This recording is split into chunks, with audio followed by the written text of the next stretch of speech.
हजारों साल नरगिस अपनी बेनूरी पे रोती है, बड़ी मुश्किल से होता है चमन में दीदावर पैदा।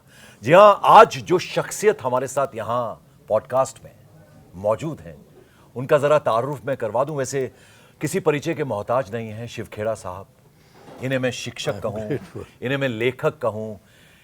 ये जब बोलते हैं या फिर जब लिखते हैं तो इस कदर प्रेरणा मिलती है कि पूरी दुनिया इनके काम की, इनके हुनर की मुरीद है। और बहुत सारे युवाओं को, जब हम युवावस्था में थे तो हमें भी बहुत प्रभावित किया है इनकी लेखनी ने। उस किताब को हर कोई जानता है, वो तो मुझे नाम लेने की भी ज़रूरत नहीं है। तो जब ऐसी शख्सियत हमारे साथ यहाँ पर पॉडकास्ट में मौजूद हो तो देखिए बहुत सारी बातें हम करने वाले हैं इनसे। तो सबसे पहले तो मैं आपको बता दूं कि इनकी जो नई किताब है, live while you are alive, आप टाइटल ही सोच लीजिए।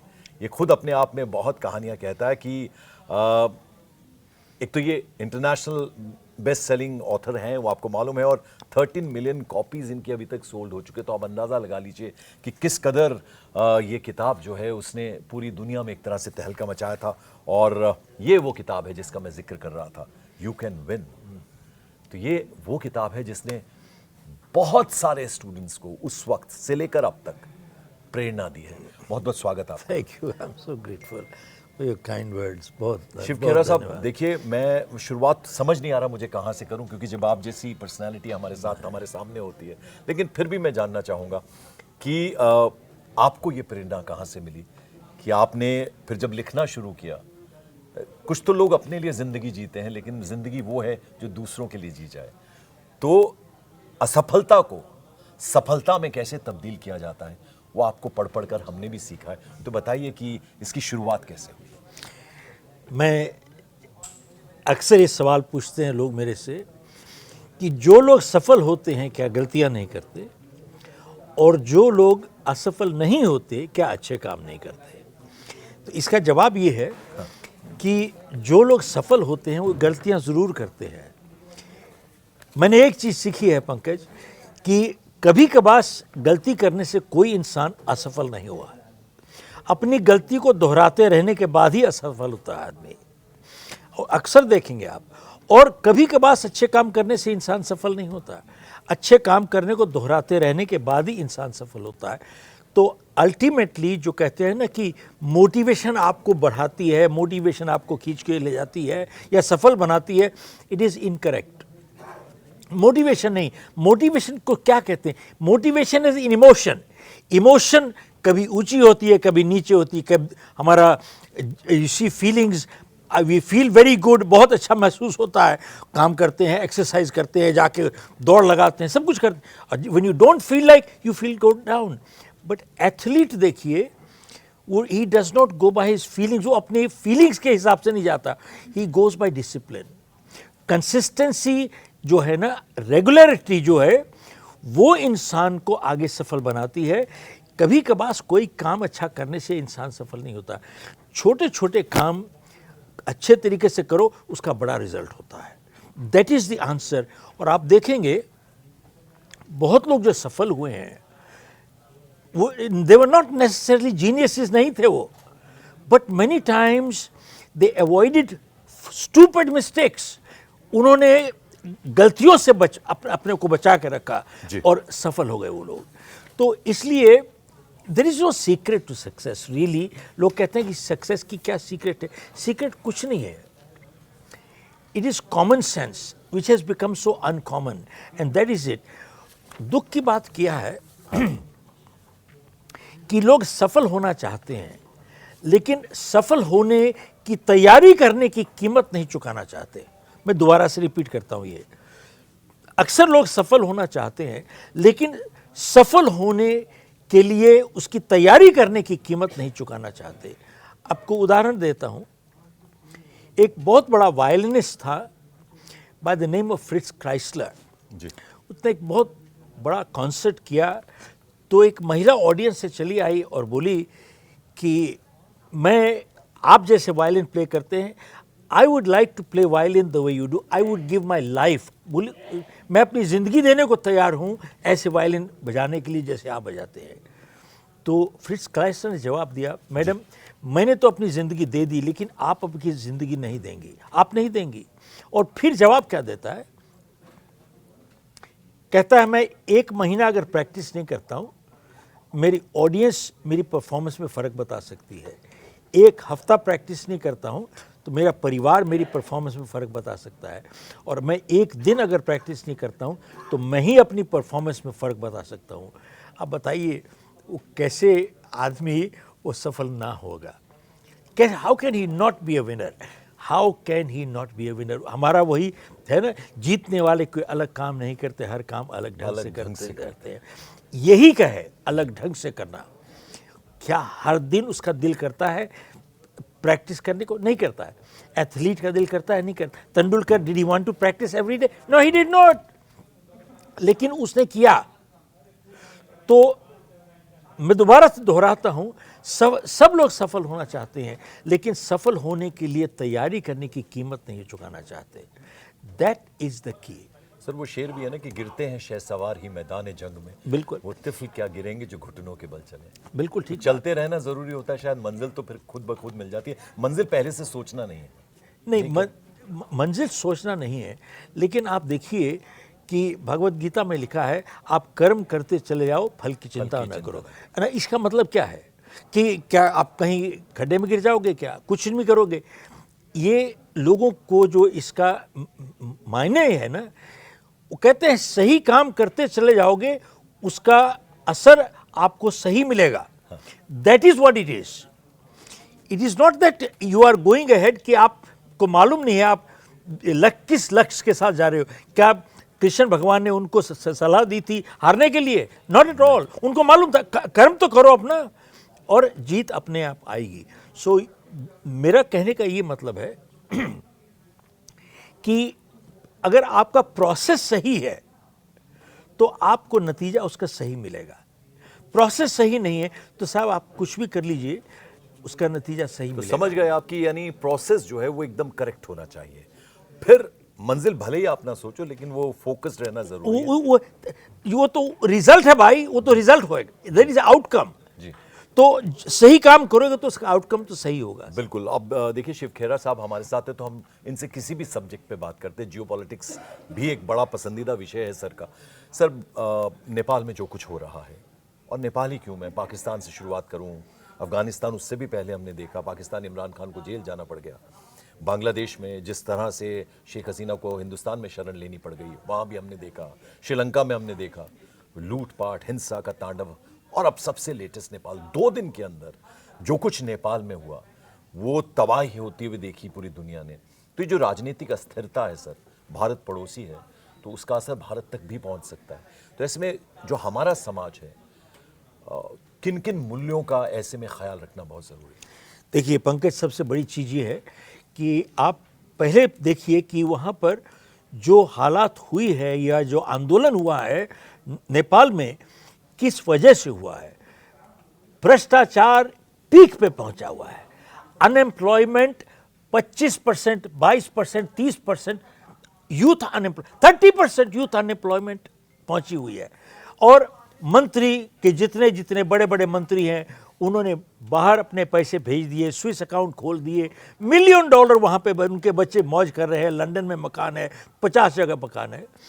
तो उन्होंने, और यहाँ का गरीब तड़प रहा है, परेशान हो रहा है। अच्छाई क्या हो रही है, अच्छा क्या हो रहा है? क्योंकि हमारा मकसद ये है कि बहुत से युवा जो आपको सुन रहे हैं, आपको हमने पढ़ा है, वो जानना चाहते हैं। देखिए 2 किताबें लिखी, अब मोटिवेटर बन गए, और आज सोशल मीडिया का ज़माना है तो पूरी दुनिया को पता भी चल गया। 1 या 2 किताब लिखने के बाद आपका इतना तजुर्बा, इतना एक्सपीरियंस, शायद वो आपको अपने जैसा मानने लग जाते हैं।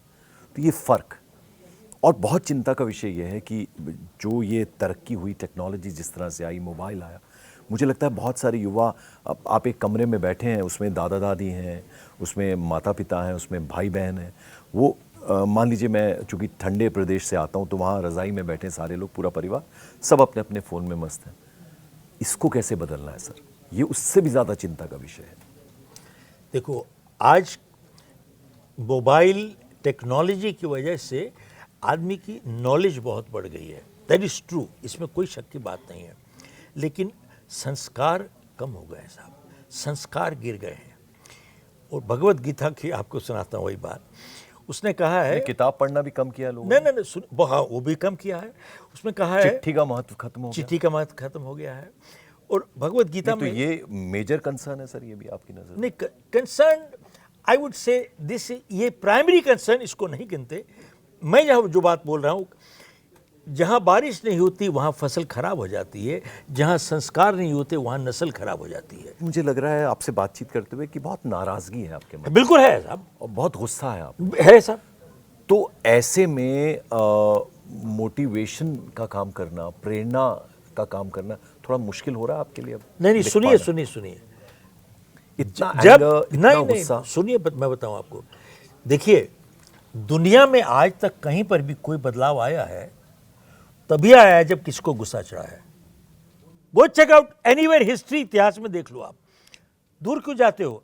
गांधी जी को जब अंग्रेजों ने गांधी जी को डब्बे से निकाल के बाहर फेंक दिया प्लेटफॉर्म पे, तो गांधी जी ने ये नहीं कहा कि बहुत अच्छा है, एक बारी फिर से फेंको, एक बारी फिर से फेंको, मजा आ रहा है, फिर से लगाओ। ना ना ना, जब वहां पे प्लेटफॉर्म पे गिरे पड़े थे, वहां पर उनको इतना गुस्सा आया, उन्होंने कहा आपने मुझे इस गाड़ी प्लेटफॉर्म पे फेंका है, कंपार्टमेंट से निकाल के मैं इंडिया से जाके बाहर से निकाल दूंगा। क्या किया उन्होंने? उस गुस्से को एक संकल्प में बना दिया। उनकी सबसे बड़ी कमजोरी एक ताकत बन गई, सबसे बड़ी कमजोरी एक ताकत बन गई। मैं यही कह रहा हूं कि इंसान को अपनी कमजोरी को एक ताकत बनाना पड़ेगा, उसके अलावा कोई और रास्ता नहीं है। सरदार पटेल ने भी यही किया था, भगत सिंह ने भी यही किया था। और हिसाब से देखा जाए तो आफ्टर नेताजी सुभाष, उन्होंने क्या कहा? तुम मुझे खून दो, मैं तुम्हें आज़ादी दूंगा। तो खून मांगा था ना। तो राम ने भी, राम की बीवी को जब उठा के ले गया था रावण, तो उन्होंने उसकी हत्या की थी, नहीं की थी? वो वायलेंस था कि नहीं था? वायलेंस था ना। तो दैट इज, क्या राम ने गलती कर दी? बोले ठीक है, समझौता कर लो, बात कर लो, क्यों? What are we talking, what are we talking? हमने इतिहास से कुछ नहीं सीखे। हम अपने इतने कथा 5000 साल रामायण महाभारत से सीखे ही कुछ नहीं। हम लोग क्या सीखे? यही सीखे कि सीखे नहीं कुछ। देखो भैया, ऐसा है, समटाइम्स इंसान को खड़े, अपने लिए खड़ा होना पड़ेगा। There is no other answer. कौन खड़ा होगा? और अगर हम लोग में से अंदर से ही कोई नहीं खड़ा होगा, बाहर से कोई नहीं आने वाला। भगत सिंह अंदर से आया था, नेताजी अंदर से ही आए थे। लेकिन हमने शुरुआत की थी यू कैन विन से। हाँ, इतने लोगों के लिए किताब प्रेरणा बनी। आज के बच्चों की जब हम बात करते हैं तो टेक्नोलॉजी आ गई है, तो बहुत सुपरफिशियल तरीके से वो नॉलेज बेस उनका बनता है। किताबें आपकी दोस्त होनी चाहिए। ये हमने सीखा आपको पढ़ पढ़ के, और आपके भी लेटेस्ट बुक के बारे में भी जिक्र हमने किया। तो आपको लगता है कि ये आज के जो बच्चे हैं वो जो किताबों से दूर जा रहे हैं, कितना इम्पोर्टेंस रखती हैं? पढ़ने की जो आदत है वो कितनी ज़रूरी है? बहुत ज़रूरी है साहब, क्योंकि हर इंसान डिमोटिवेट हो जाता है। एक एथलीट प्रैक्टिस करना बंद कर दे तो उसका स्टेमिना गिर जाता है। तो इसलिए जिस तरीके से हमारे जिस्म को खाना चाहिए, उस तरीके से हमारे दिमाग को अच्छे विचार भी चाहिए। अदरवाइज वी बिकम मेंटली सिक। सो हम लोग को, जैसे हमारी फ़ोन की बैटरी चार्ज यूज़ करते हो तो डिस्चार्ज हो जाती है ना, तो आपको रिचार्ज करना पड़ता है। उस तरीके से हमको अगर ठीक अच्छे विचार रखने हो तो हमारे को अपने, we have to feed our mind daily with positive information. Otherwise हम लोग we fall mentally sick. Motivation एक आग के तरीके से होती है, अगर उसके अंदर लकड़ी या कोयला नहीं डालोगे तो आग बुझ जाएगी साहब। आखिर सवाल है मेरा सर, वह सफलता ही सफलता की सीढ़ी है, ये आपने कहा है, किताब में कोट भी किया। इसको ज़रा समझाइए आप। देखिए, एक इंग्लिश में लफ्ज़ है सेल्फ एस्टीम, और एक कहावत है कि success breeds success and failure breeds failure. जब इंसान सफल होता है, उसका सेल्फ एस्टीम को हिंदी में क्या कहेंगे, उसका सेल्फ एस्टीम बढ़ जाता है, आत्मविश्वास मान लीजिए बढ़ जाता है। जब आत्मविश्वास बढ़ होता है और फिर सफल होना और आसान हो जाता है। जब सफल होता है आत्मविश्वास और बढ़ जाता है, और बढ़ जाता है, फिर सफल होना और आसान हो जाता है। एंड सिमिलरली सफल होता है आत्मविश्वास, और रिवर्स भी तो है, जब आदमी फेल होता है उसका आत्मविश्वास गिर जाता है, आप मुरझा जाते हो अंदर, तो आप आत्मविश्वास गिरता है, फिर फेल होना और आसान हो जाता है, फेल होता है आत्मविश्वास और गिर जाता है। तो हमारा मकसद क्या है, फेलियर चेन को तोड़ के सफलता की सीढ़ी में खड़े हो जाओ इंसान, और एक के बाद एक के बाद एक के बाद एक सफलता आती है। और आप देखिएगा कहीं पर भी दुनिया में पहले 1, 2, 3 साल मुश्किल होते हैं, उसके बाद एक बहाव सा बन जाता है, इसको इंग्लिश में कहते हैं मोमेंटम। एक बहाव सा आपको खींच के ले जाता है। हमारे को we have to get our momentum. अब हम लोग जब लीडरशिप प्रोग्राम करते हैं, 3 दिन का करते हैं, 4 दिन का, उसमें हम कहते हैं कि भैया आप 3 साल के लक्ष्य बनाओ, make your goals only for 3 years, 3 साल। बोले 5 साल नहीं, 10 साल क्यों नहीं? तो मैंने कहा भैया एक काम करो, 3 साल का इसलिए, अगर आपने अपने गोल हासिल कर लिए 3 साल, आपको 30 साल के लिए वो तैयार कर देगा, अगले 30 साल के लिए get you prepared. So gate ready for only achieving 3-year goals in life. 1 year, 2 year, 3 years, don't go after that. वो उसके बाद अपने आप चढ़ोगे। इसका ये मतलब नहीं कि काम करना बंद कर दिया। आप देखें कोई भी बड़ी कंपनी है, मल्टीनेशनल है, दे हैड 3 great years, उसके बाद मोमेंटम साथ साथ चलता है आपके। एक कंपाउंड इंटरेस्ट का हाल है, कंपाउंड इंटरेस्ट मल्टीप्लाई करता रहता है आपको। This is hard. आखिर में सर, आज का जो यूथ है जो आपको सुन रहा है, देख रहा है, उनसे आप कितने मुतासिर हैं, कितने प्रभावित हैं, और अगर एक सलाह कोई देना चाहें सर 30 सेकंड्स में, क्योंकि वक्त अपनी कहानी कहने लगा है, तो ये जानना चाहूँगा। मैं एक ही चीज़ कहूँगा कि आज का यूथ जो है वो कहता है कि कंपटीशन बहुत बढ़ गया है, क्या करूँ मैं, क्या करूँ। तो मेरा सिर्फ एक ही बात कहना है कि जितना सफल होना आज आसान है, ऐसा ज़िंदगी में कभी नहीं हुआ। क्यों कह रहा हूं मैं? साधन संपन्न जितना सफल होना आज है, आसान है, इतना इतिहास में कभी ऐसा मौका नहीं आया। इसलिए मैं पूछता हूं लोगों से कि आप बताइए, आप कितने लोगों को जानते हो जो अभी सड़क पे चल रहे हैं, जिनको जितने पैसे मिलते हैं उससे ज़्यादा काम करने को तैयार हैं? Answer is hardly any. ज़्यादातर लोग ऐसे हैं जिनको जितने पैसे मिलते हैं उतना भी काम नहीं करना चाहते, और एक दूसरा वर्ग है वो उतना ही काम करना चाहते हैं जिससे उनकी जान छूट जाए, और एक छोटा सा वर्ग है जो जितने पैसे मिलते हैं उससे ज़्यादा काम करने को तैयार हैं। तो मैं पूछता हूं कि भैया अगर आप उस छोटे वर्ग में आ जाते हो, आपका चाहे जो मर्जी प्रोफेशन हो, आप मुझे बताओ आपका कंपटीशन कहाँ पर है? आपको आज अच्छा अकाउंटेंट नहीं मिलता, अटर्नी नहीं मिलता, कारपेंटर नहीं मिलता, प्लम्बर नहीं मिलता। सवाल ये है, क्या आप जितने पैसे मिलते हैं उससे ज़्यादा काम करने को तैयार हैं?